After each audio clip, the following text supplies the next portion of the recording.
En un día como hoy recordamos los acontecimientos de la vida de Jesús durante lo que se llama la semana de su pasión y de su muerte.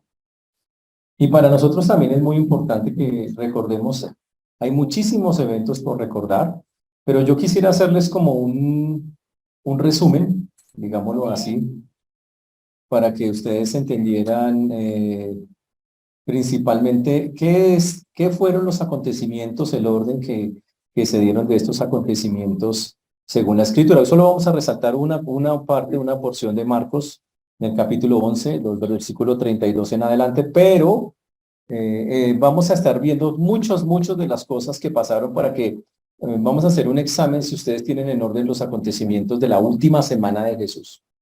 Si yo le digo, ¿qué pasó el domingo antes de que Jesús muriera? ¿Ustedes qué dirían? Y se compró unas ramitas de esas en la plaza de Abastos. ¿Por qué? ¿Ese es el evento? ¿Están seguros? ¿Y qué pasó el lunes? ¿Tienen claro qué pasó en cada uno de los días en los que el Señor Jesús estuvo ahí con nosotros?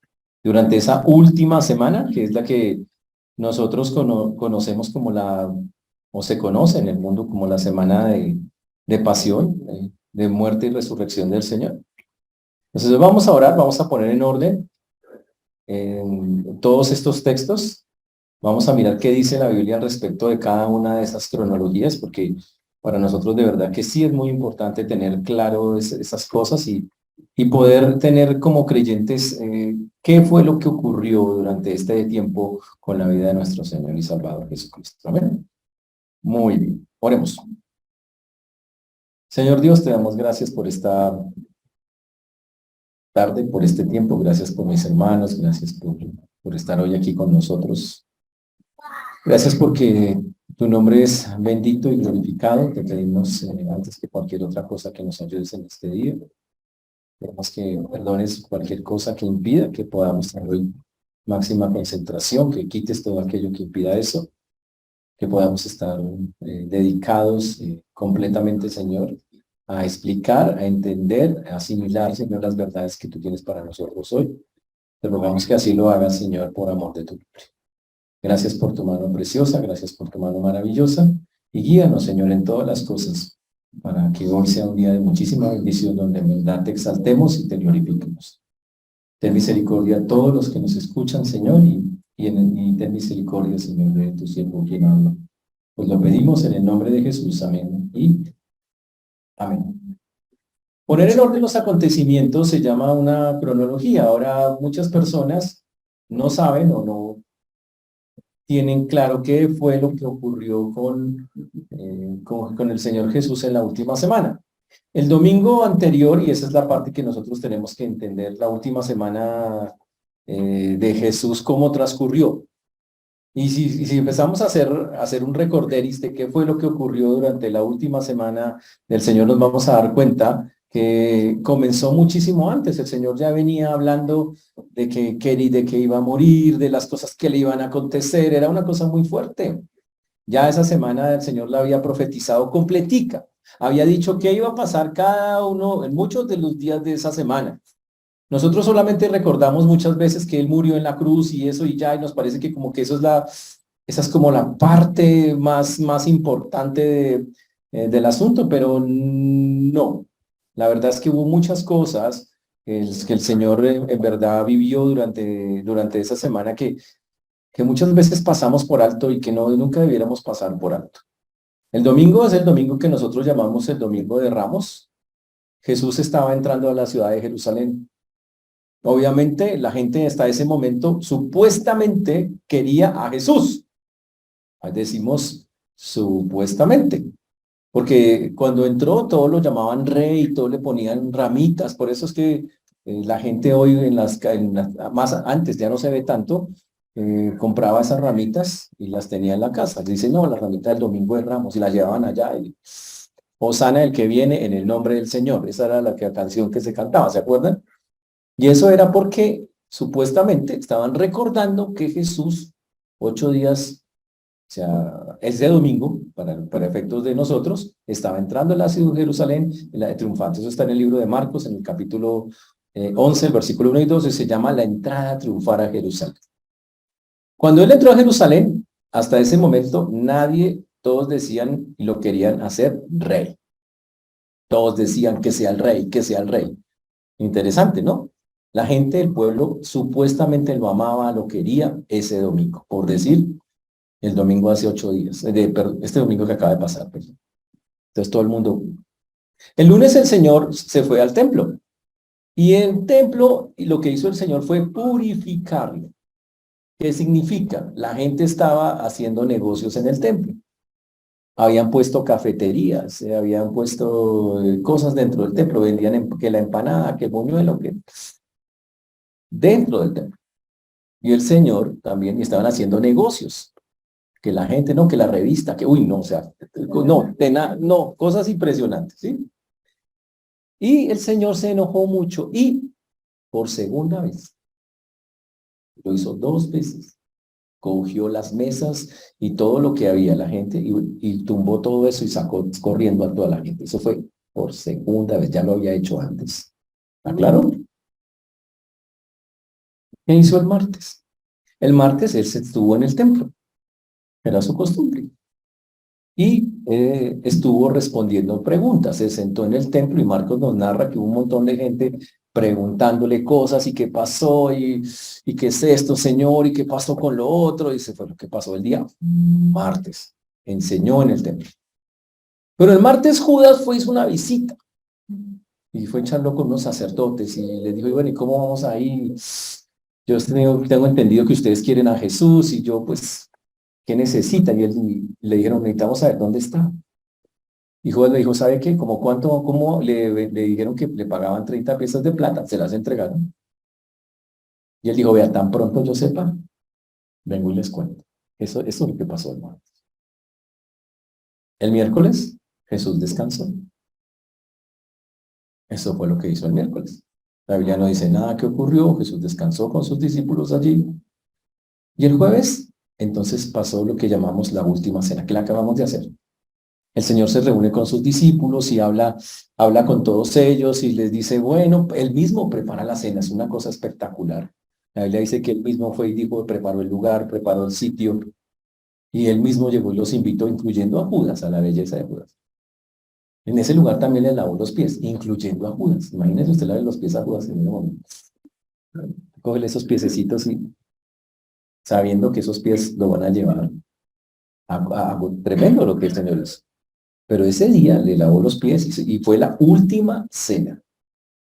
Pero ese día también ocurrió el texto que para nosotros hoy es muy importante. Ocurrió algo que se llama Hexemaní. Eso está en Marcos capítulo 11, versículo 32. Marcos capítulo 11. Marcos 11, 32. ¿Están ahí, por favor, para que abran sus Biblias? Marcos capítulo 11, versículo 32. ¿Por qué este texto es tan importante para nosotros? Porque la cruz es un símbolo de victoria. O sea, la cruz para muchos es una derrota, pero para nosotros es una victoria. Porque la muerte de Cristo nos dio victoria a nosotros. Pero la victoria Jesús ya la tuvo que conseguir a un costo muy alto. Y gran parte de esa victoria la obtuvo en un huerto que se llama Hexemaní.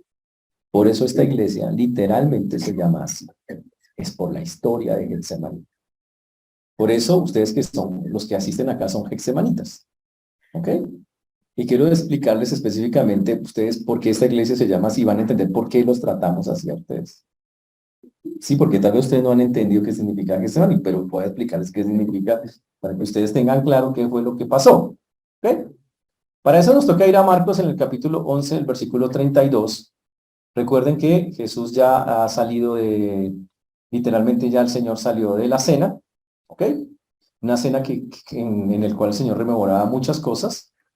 En ese momento Judas sale a traicionar al Señor y efectivamente va y lo traiciona. Literalmente les dice a ellos dónde estaba. Jesús hizo esa cena casi en secreto, casi nadie, solo sus discípulos sabían dónde estaba porque él quería que fuera de esa manera. Nadie más sabía dónde se encontraba el asunto.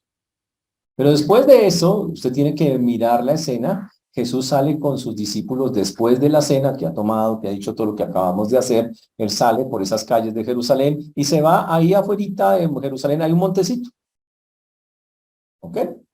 En ese monte ahí cultivan muchas, sobre todo olivas, ¿ok? Cultivan olivas, señor. Ay, perdón, Marcos 14:32, me dicen acá. Sí, tienes razón. Marcos 14:32. Y en ese huerto cultivan olivas. Lo que, de las olivas que se saca el aceite, se sacan un montón de cosas que nosotros conocemos. Pero Jesús tenía la costumbre de ir a ese huerto porque era un sitio muy chévere para orar. No, no es la primera vez que lo va a hacer, pero era un sitio que acostumbraba con sus discípulos. Y una vez terminó eso, Judas salió literalmente de la escena. El Señor se va hacia ese huerto y se pone a orar en ese huerto. Y esta es la escena que te estamos mirando nosotros acá. Vinieron pues a un lugar que se llama Getsemaní y dijo a sus discípulos, sentaos aquí entre tanto que yo oro. Y entonces el Señor toma la decisión, dice, vamos al huerto y vamos a ese huerto que se llama Getsemaní. Getsemaní significa la prensa del aceite. Interesante. Era un lugar donde se cogían a las olivas, ¿ok? Se metían como en unas costales, imagínense unos costales, ahí metían las olivas y las metían en una prensa de piedra. Entonces usted llegaba y cogía y las metía y encima le ponía una piedra gigante y por el peso de la piedra hacía que las olivas empezaran a sacar sus juguitos. O sea, les extraía lo mejor allí, a esas olivas. Y de ahí salía el aceite. Entonces la prensa se dejaba y eso era constante. Y obviamente eso ponía unas piedras gigantes y el peso hacía la presión hacía que sacara lo que realmente había que salir, lo mejor de la oliva que era su aceite. Wow, por eso esa iglesia se llama así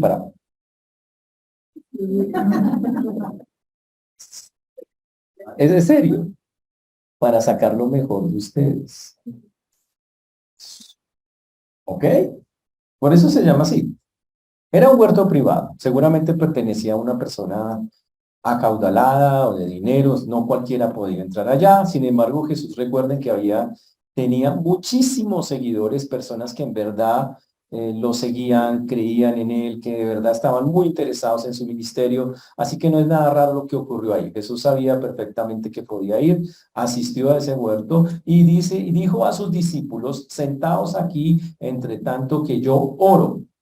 Y le pidió a sus discípulos, y específicamente vamos a ver que le pidió a tres en especial que lo hiciera, que se llaman Pedro, Jacobo y Juan, que lo acompañaran en ese propósito.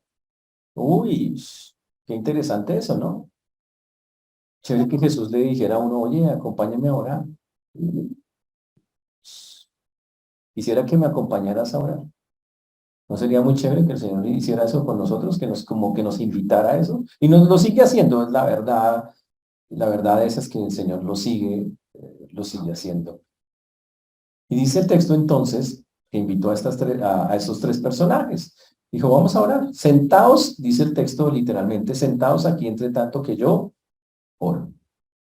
Recuerde, viene con 11, ¿ok? Porque Judas ya se fue.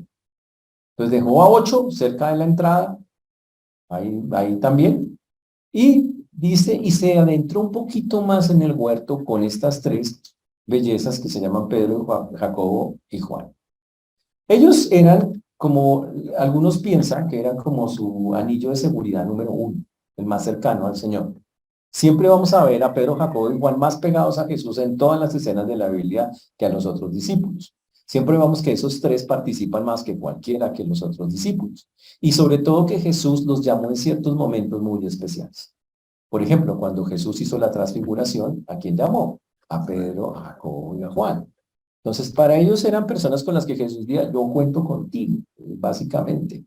Y les pidió que por favor, les pidió oraran, pero detrás de eso les pidió algo más increíble, algo más fuerte que ellos no lograron comprender. Y fue que básicamente les pidió que compartieran su agonía. Se imagina que Jesús le dijo, quiero que compartas mi agonía conmigo. Yo sé que no puedes hacer nada, compártela, solo quiero que estés conmigo en este momento. En el momento más fuerte, más cruel, Jesús ya lo había dicho que venía, sabía que era un momento súper doloroso y él quería hacerlo así. Y por eso dice en el 33, tomó consigo a Pedro, Jacobo y Juan, dice, y comenzó a entristecerse y angustiarse. Fue un momento muy difícil y Jesús, ojo, él es 100% Dios, pero también es 100% hombre y Jesús está en su humanidad. Y en su humanidad, su corazón humanamente empieza a entristecerse mucho. Y dice también, y empezó a angustiarse.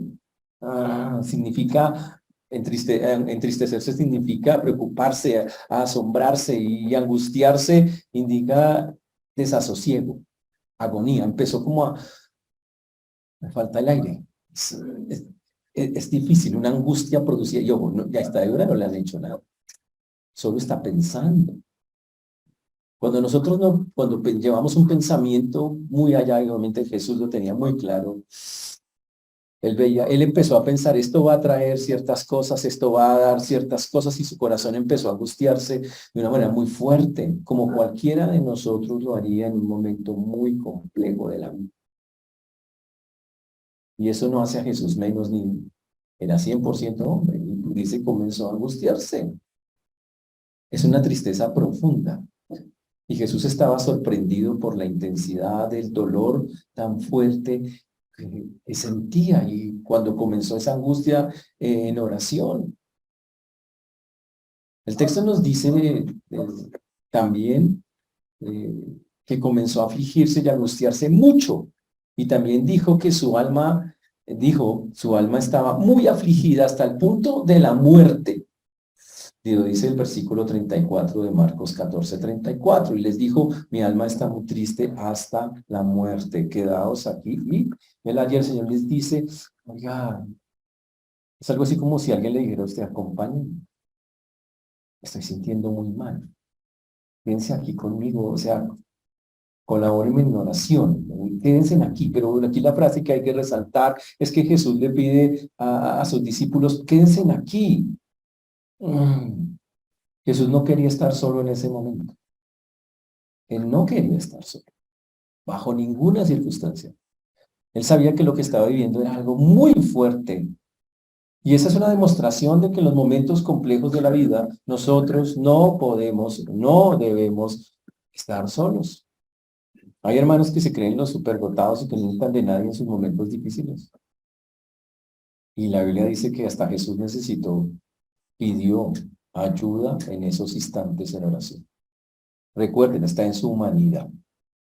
Entonces, como ser humano está viviendo, está pensando. Recuerde que si uno no piensa, ahora, la diferencia entre el pensamiento de Jesús y el de nosotros es que Jesús siempre piensa bien. Y lo que es, nosotros en cambio imaginamos. Pero aquí vemos que Jesús viendo la realidad, no la imaginación que normalmente tiene el ser humano, Jesús empezó a ver las cosas que implicaba lo que él iba a hacer. Y empezó a pensar en las consecuencias, que las vamos a mirar que son impresionantes de lo que él iba a hacer. Y cuando empezó a pensar eso, lo que él iba a experimentar como humano, porque no podía quitarse esa naturaleza que tenía también, empezó a afligirse, a angustiarse de una manera impresionante, una cosa muy, muy fuerte. Por eso pide, dice acá, y les dijo, mi alma está muy triste hasta la muerte, quedaos aquí y velad. ¡Wow!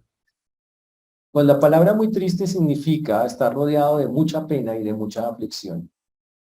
La mente de Jesús estaba pensando tanto, era tan intensa que casi lo estaba matando. Tanto que Lucas nos narra que su sudor era como grandes gotas de sangre. Porque la angustia lleva a eso. Cuando, mire, pensar es algo muy delicado. La Biblia dice que pensemos en todo lo amable, lo justo, lo de buen nombre. Porque cuando pensamos mal, eso enferma el cuerpo, enferma el alma. Y Jesús no es la excepción. Ahora no está pensando mal, está pensando en una realidad pura, que sí puede él percibir también.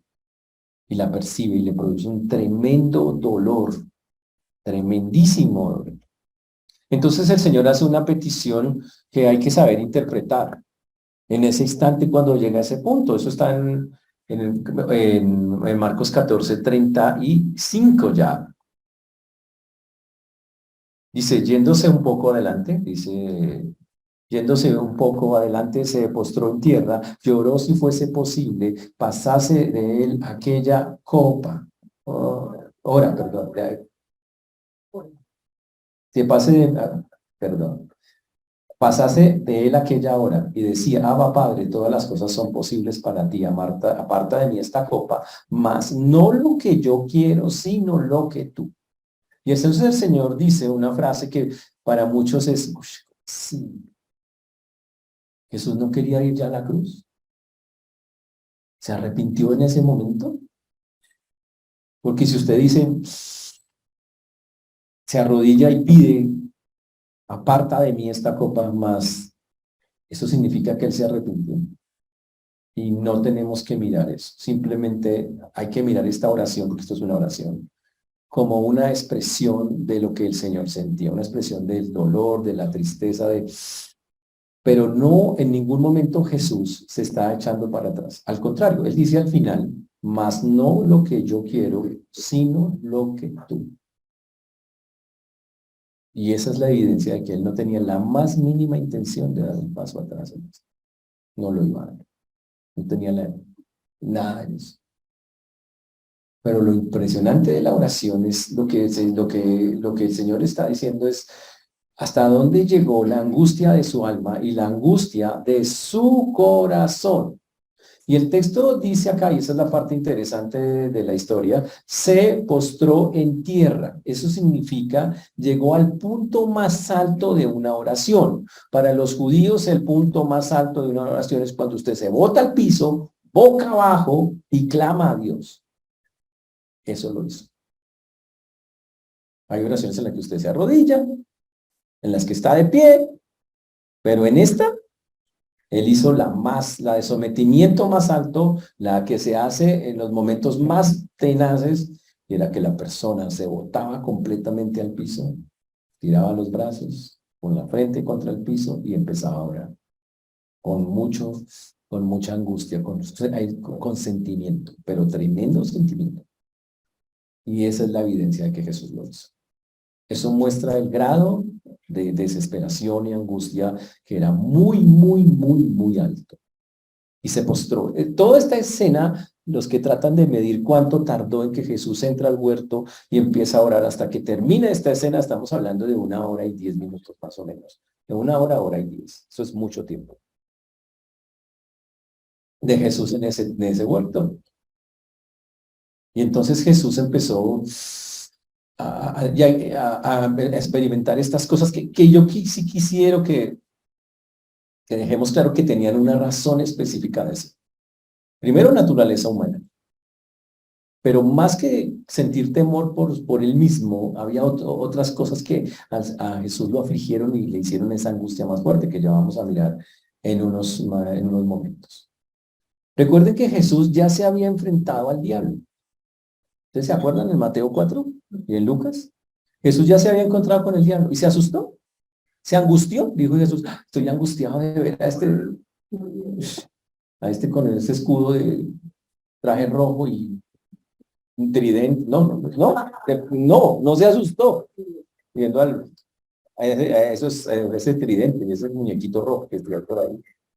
Nada, ni miedo, ni nada. Y ese era el mismísimo diablo en persona. Pero aquí había algo que sí lo asustaba más que todos. Algo que ya vamos a mirar. Miremos acá, ya nos volvemos a mirar. Eso. Obviamente, Satanás también estaba en ese huerto. Y Satanás tenía que hacer lo que hace siempre con la mente de las personas, tratar de que la mente se vaya por el lado más malo, por el lado más fuerte, por el lado más de no hay esperanza, de que el lado de que no hay salida, de que lado. Y obviamente también estaba en ese huerto. Él tenía que aprovechar también ese instante. Y entonces ahora súmele a Jesús. Jesús tiene sus propios pensamientos porque está viendo lo que viene y las implicaciones de lo que viene. Por el otro lado está Satanás molestándole también y susurrándole cosas. Está incitándolo a que, oiga, ¿vale la pena? Y Jesús está ahí. Por eso Jesús pidió ayuda. Necesito ayuda, humanamente hablando. Por eso se botó al piso, porque dijo, este es el punto angustiante más grande de mi vida, y se botó al piso. Y lo hizo. Entonces se postró en tierra y oró.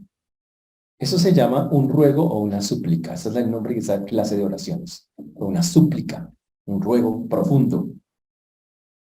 Y el texto nos dice acá, y oró que si fuese posible pasase de él aquella hora. Dijo, Señor, si es posible, pasa de mí a esa hora.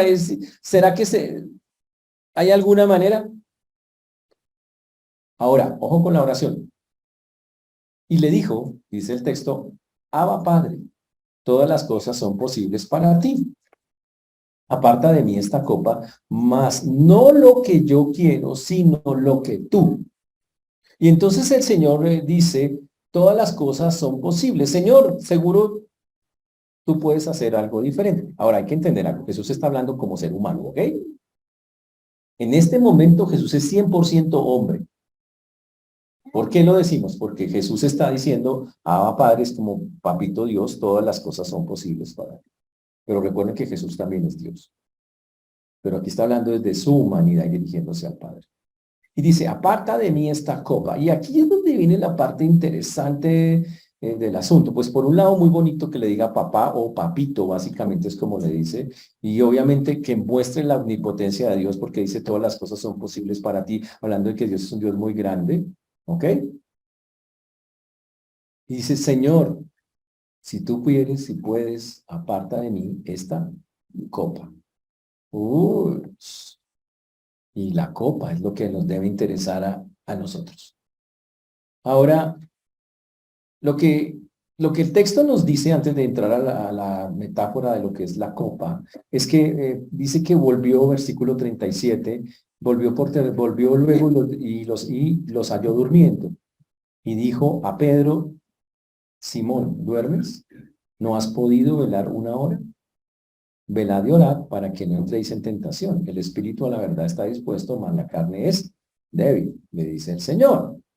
Ahora, el asunto es que Jesús dice en versículo 39, otra vez fue y oró diciendo las mismas palabras, y al volver otra vez los halló durmiendo, porque los ojos de ellos estaban cargados de sueño y no sabían qué responderle.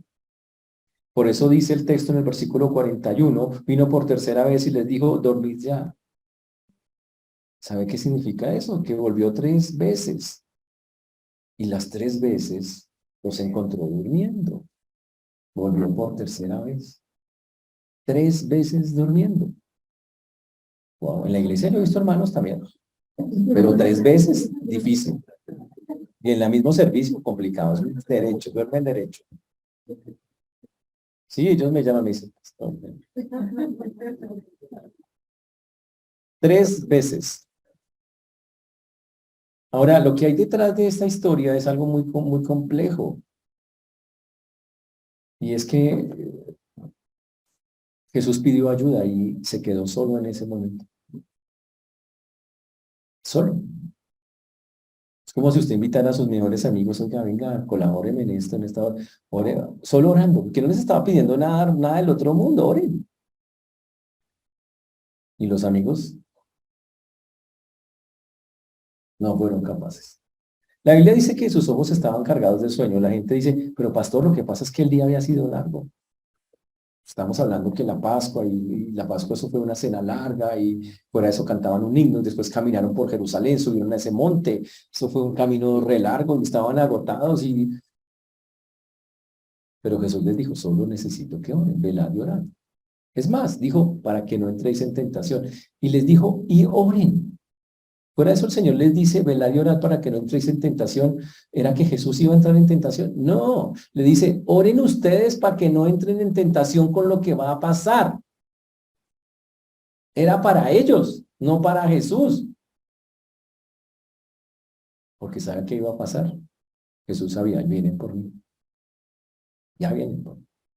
Y cuando vengan, heriré al pastor y las ovejas serán dispersas. Él sabía eso.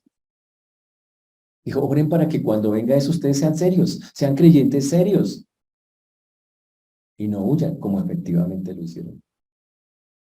Y por eso les pidió que oraran. Pero uno, no lo pudieron respaldar en oración y dos, ni siquiera pudieron orar por ellos mismos. Tremendo.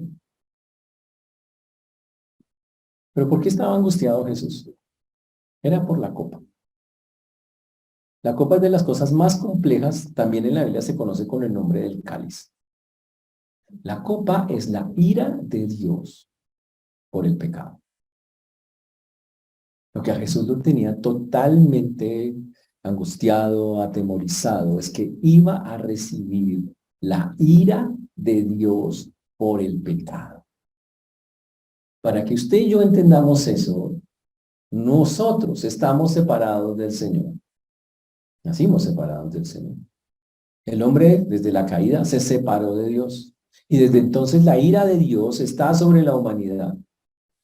Y Dios ha prometido que, obvio, a cada persona, a cada nación, a cada pueblo un día derramar su ira sobre aquellos que no han estado con él.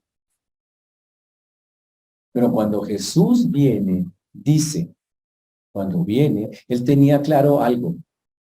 Dice Marcos capítulo 10, versículo 45.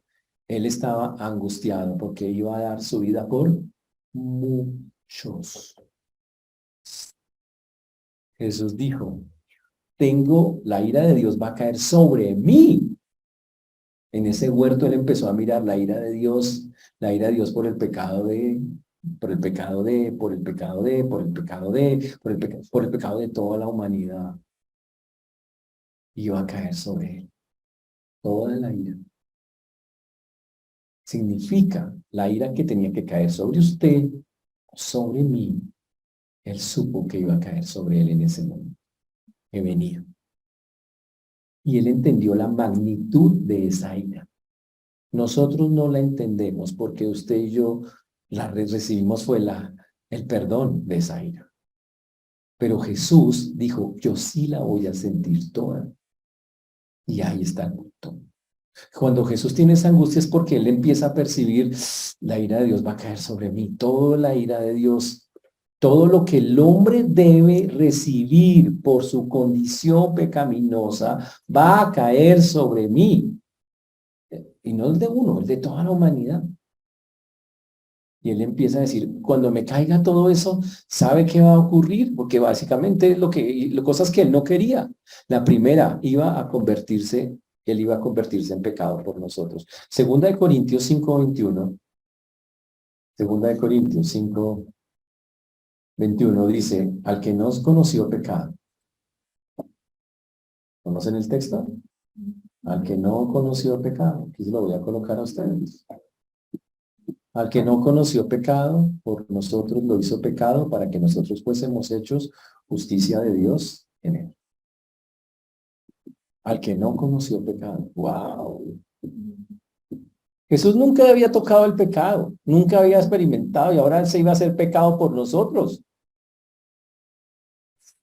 ¿Por qué? Porque para asumir la ira de Dios, él le tocaba tomar el pecado de toda la humanidad y echárselo encima. Y el que nunca había tenido el pecado, ahora tenía todo el pecado del mundo encima. Y él sabía lo que eso significa. Significa, voy a estar sucio, voy a estar contaminado. El que nunca, nunca, nunca había tocado, experimentado el pecado, ahora tenía que sentirlo todo en él, en su naturaleza, ¿no? Pero no el de uno, el de toda la humanidad encima. Eso es angustiante, tremendamente angustiante. Pero lo hizo. También la Biblia dice, en Primera de Pedro 2:24,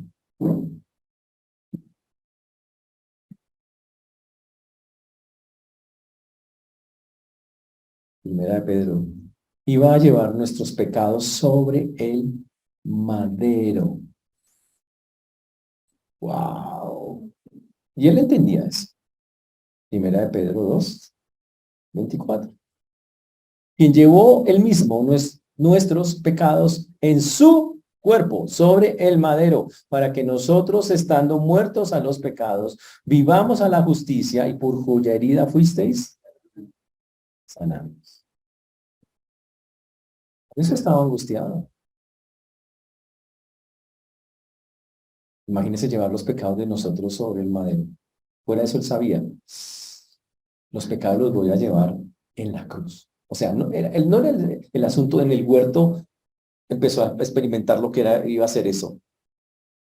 Pero él, fuera de eso, él dijo, y fuera de eso tengo que ir a una cruz, a la peor forma de crucifixión de la época, a la más dolorosa, a la más vergonzosa, a la más sucia de todas las formas. Dice, y fuera de eso, cuando esté en la cruz sufriendo por un delito que no cometió, todo el pecado del mundo va a estar ahí. Y Jesús sabe qué va a pasar y se angustia. Que consta, no está diciendo que se va a ir, ¿no? Que quiere echarse para atrás en estas cosas.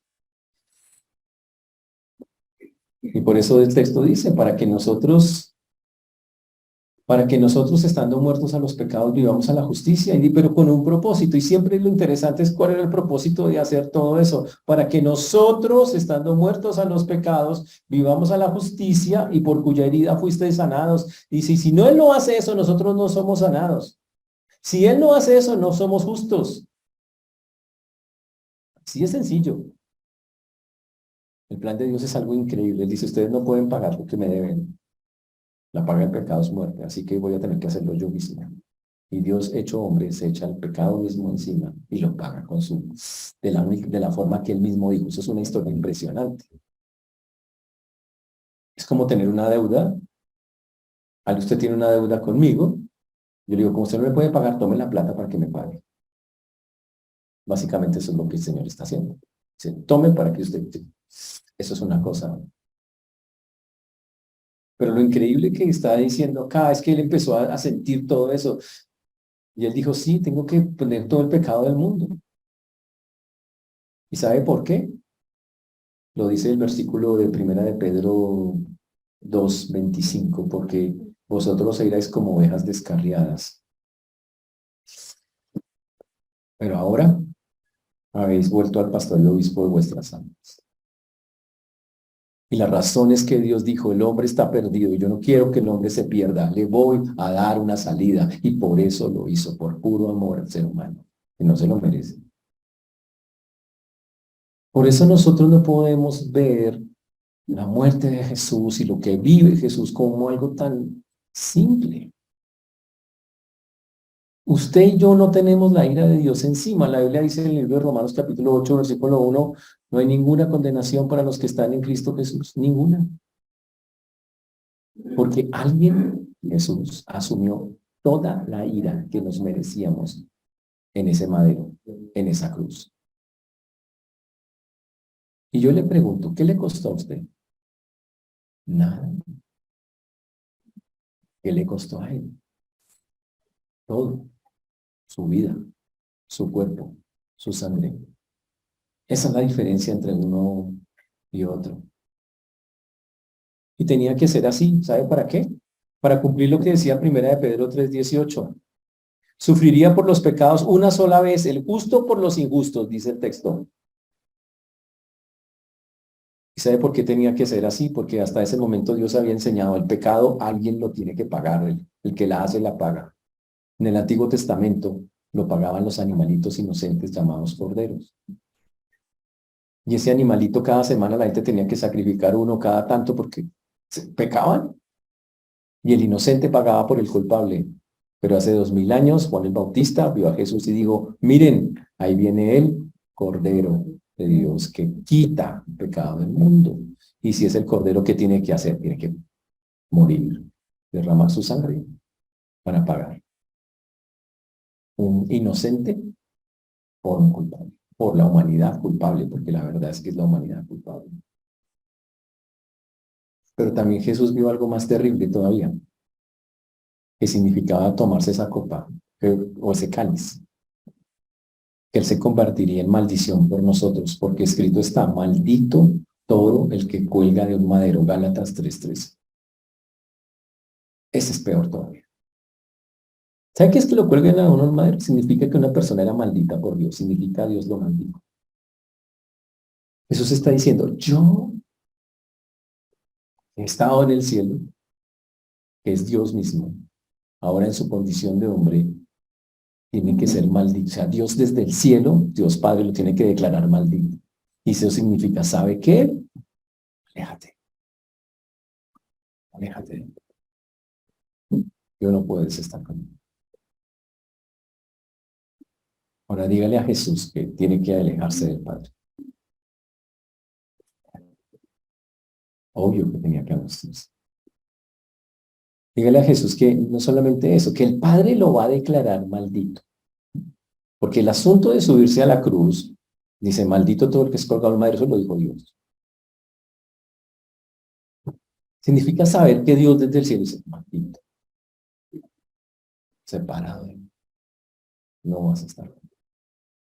No puedes estar conmigo. Pues claro que eso angustió a Jesús. Pues claro que le movió el piso. Por eso la copa o el cáliz simboliza la experiencia de la ira de Dios. Y por eso el Señor le dijo, pasa de mí este cáliz o pasa de mí esta copa. Tú puedes hacer todas las cosas diciendo, Señor, ¿será que hay otra forma?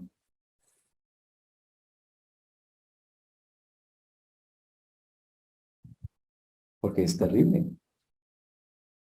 Era la ira de un Dios justo, justo. Era la ira que un Dios justo iba a descargar sobre el pecado. Significa era algo totalmente justo que Dios hiciera. Pero es tremenda la ira de Dios. Y él la empezó a experimentar. Y con la ira llega el abandono. Como ya les dije, Jesús estaba próximo a experimentar el abandono de Dios.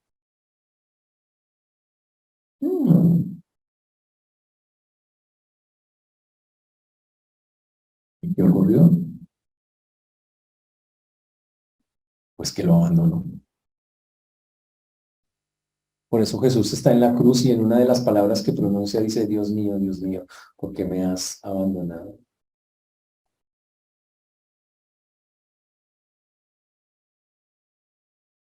Pero él sabía que tenía que ser así. Lo dice diciendo, esto estoy sintiendo. Triste estar sin Dios. Triste estar lejos, separado de Dios. Es la cosa más terrible que un ser humano puede experimentar, estar lejos del Señor. Piensen ustedes qué harían si perdieran su relación con Dios. ¿Qué sería de nosotros si no estuviéramos con Él? Sería lo más terrible que nos pudiera pasar. Y Jesús sabía que le iba a pasar y el texto dice en Marcos 15:34 que le pasó. Dios tiene que hacer lo que dijo que iba a hacer. Dios dijo que la paga del pecado es muerte. Que la paga del pecado es que la ira de Dios esté sobre las personas que la deben. Y Dios dijo que ahora que Jesús iba a asumir por todos los seres humanos, entonces su ira está ahí. Cuando Jesús subió a esa cruz, entonces toda la ira de Dios se descargó sobre él en esa cruz. Y ahora usted tiene que ver a Jesús cargado de pecado. Y ahora tiene que ver a un padre que está viendo a su hijo cargado de pecado. ¿Y qué dice Dios cuando vea el pecado? No puede estar en su presencia. Entonces Dios tiene que darle la espalda. No puede. Es una cosa impresionante. Entonces Dios dice, no puedo estar ahí, no puedo. Y Jesús sabe que no puede, pero Jesús, desde sus entrañas, como ser humano, está diciendo en otras palabras, triste es estar sin Dios. Qué desamparo tan grande, qué tristeza tan infinita. Es no tener a Dios, perder a Dios. Y por eso le dolió tanto. Y por eso estaba tan angustiado. Y por eso era tan dura la escena. Por eso pidió ayuda, porque él dijo, eso viene, eso viene. Cuando está en el huerto de Getsemaní, Dios literalmente está haciendo lo que se hace en el huerto, lo está presionando, sacando lo mejor de él.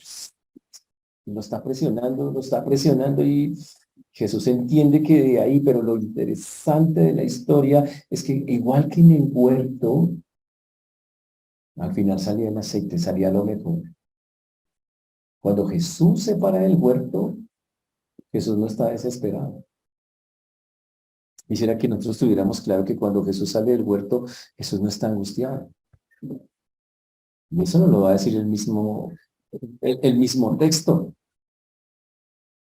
Jesús no está diciendo, terrible todo lo que, ahora que voy a hacer, este momento tan complejo, me toca ir a hacer eso tan complicado, eso tan fuerte, eso tan... No, no. Cuando volvemos al texto de Marcos,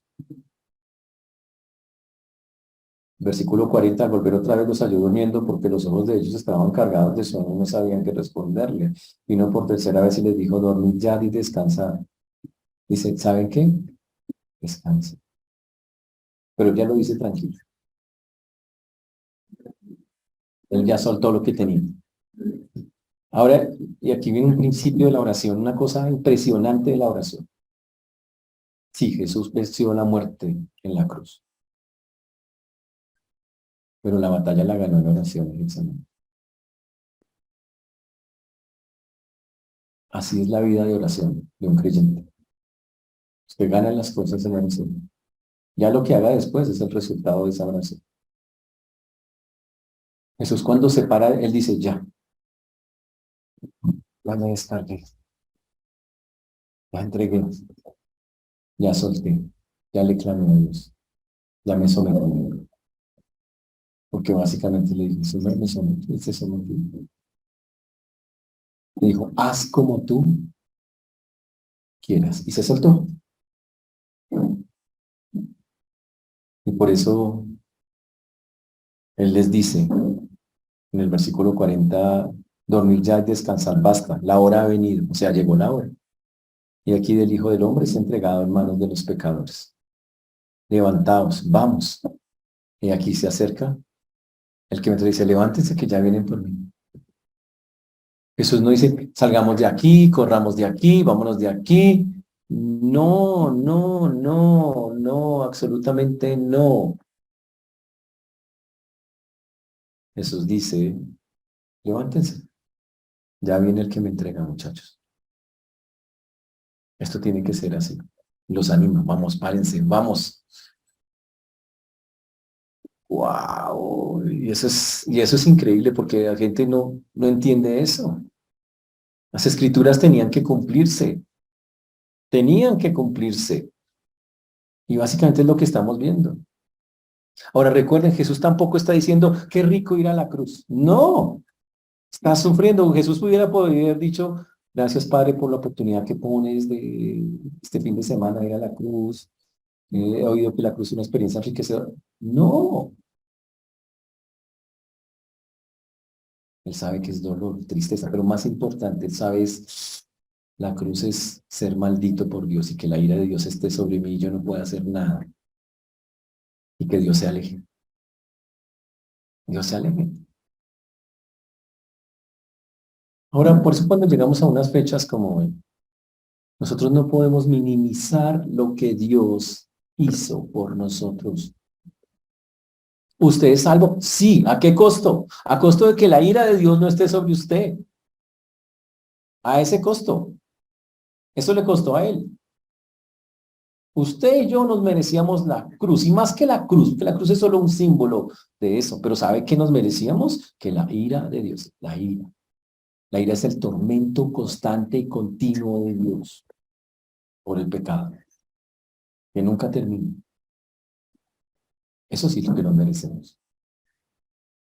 Por eso hoy solo podemos tener hacia el Señor en un día como hoy. Hace más de 2000 años, a esta hora el Señor ya estaba en una cruz y ya había muerto. Pero lo increíble de esta historia es que Jesús, como lo pueden ver, y aunque le estaba sufriendo mucho y sabía lo que venía, no rehuyó a hacerlo. Y por eso su última palabra en la cruz es consumado es, que significa hecho el pago. Dicho en otras palabras, Señor, tú exiges un pago por el pecado. El pago está hecho.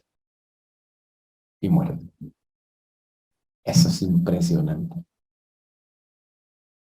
El pago por gente que no lo merece, como nosotros. Pero lo más increíble de la historia es que un día también nosotros vamos a morir. ¿Y saben cuál es la diferencia entre la muerte de Jesús y la de nosotros? Dios no nos va a abandonar. Lo dice la Biblia. Los creyentes que atraviesan el valle de sombra, el sombrío valle de la muerte, tienen la fiel promesa de Dios. Nunca te dejaré, ni te desampararé. Qué diferencia tan impresionante. Entonces lo que hizo Jesús tiene un tamaño impresionante, fuera de serie. ¿Se imagina a alguien que muera por nuestros pecados? Que asuma la culpa de nuestros pecados, que se haga matar por nosotros, que derrame sangre por nosotros, que ponga su cuerpo por nosotros, sin tener ningún pecado encima. Ese es Jesús. Por eso estamos en deuda. Por eso Pablo decía, soy deudor. Por eso Pablo decía, soy deudor, soy deudor, soy deudor. Y cada uno de nosotros es un deudor con el Señor. Le debemos la vida. Y yo quiero preguntarle, ¿cómo va usted, ojo la pregunta, usted a pagarle lo que Dios hizo por usted? Y la respuesta es, no hay forma.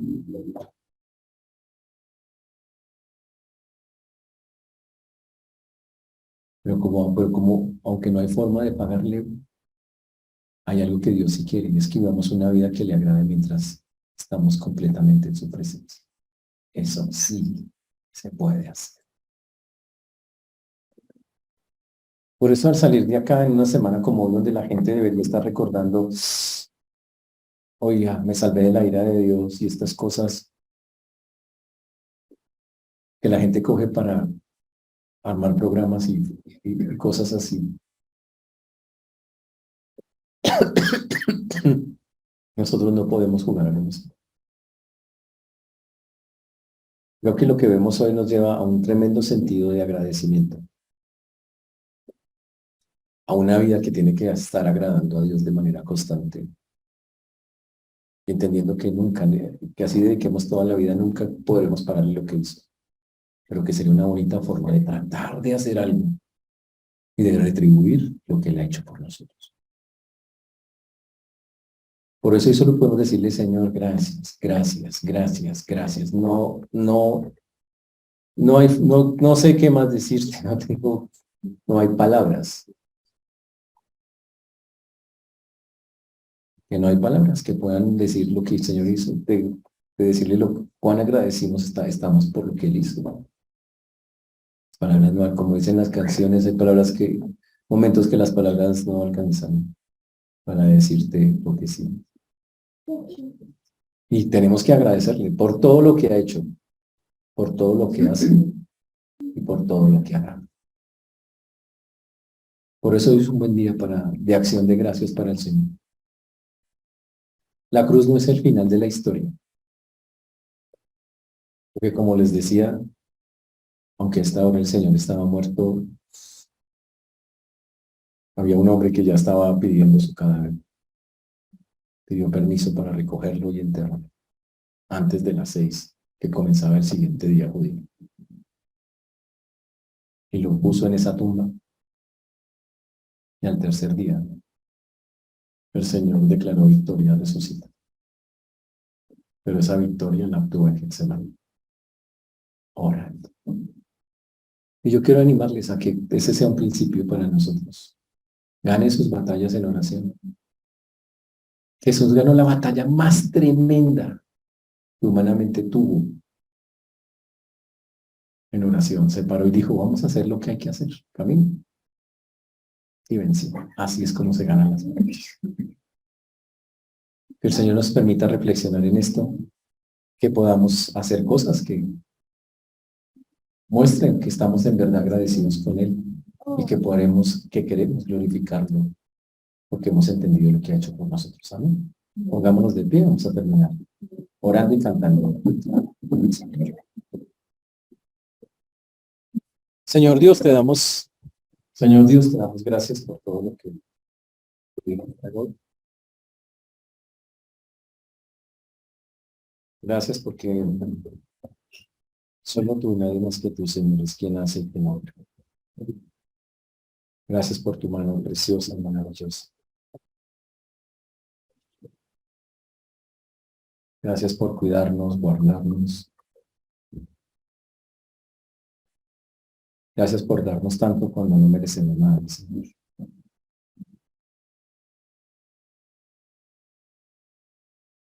Hoy solo podemos decirte gracias por tu sacrificio, Señor. Somos deudores a ti, Señor, no hay menor duda.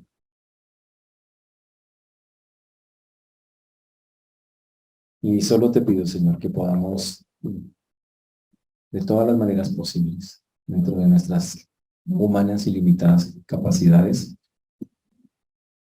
darte la honra y la gloria que mereces. Gracias, Señor, por todas estas cosas que pudimos ver hoy, que nos permitiste recordar la cena del Señor y tu sacrificio. Y solo podemos decirte muchas gracias, Señor, por una salvación tan bonita, tan grande, por pecadores que no lo merecen. A ti la gloria, la honra y el honor damos, Señor, en el nombre